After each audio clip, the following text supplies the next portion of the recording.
దేవుని పరిశుద్ధ నామమునకు మహిమ కలుగునుగాక.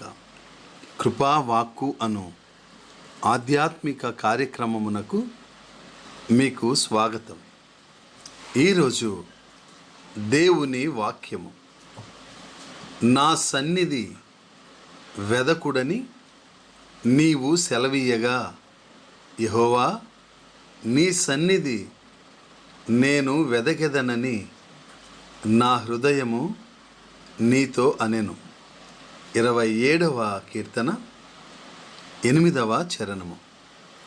మే గాడ్ బ్లెస్ యూ ఆల్.